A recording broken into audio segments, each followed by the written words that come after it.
Hello everyone, and welcome back to my channel. If you use Microsoft Edge as your primary web browser, this video is very important for you.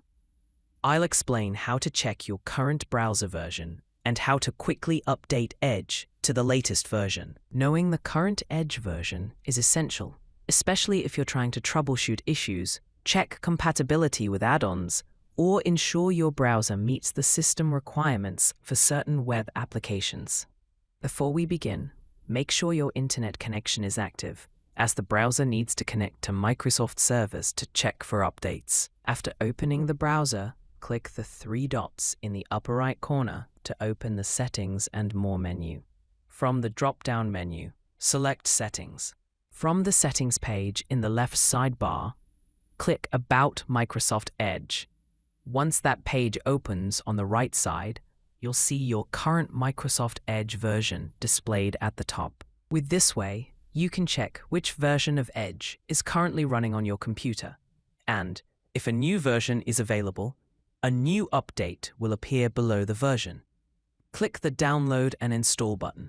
You can wait for the process to complete. It may take a few minutes for the update to complete.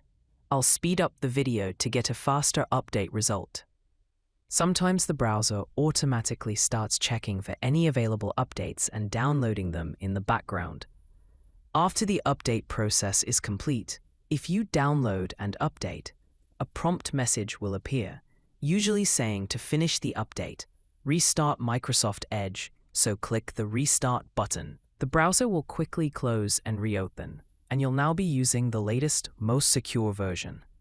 After the update, you should see a message on that page saying Microsoft Edge is up to date, meaning it's been updated to the latest version.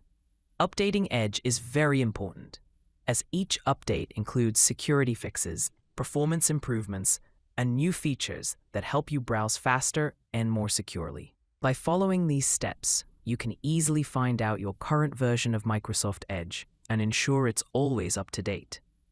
If you liked this video, click the like button, and don't forget to subscribe to my channel and activate the bell button to stay up to date. Thanks for watching, and see you in the next video.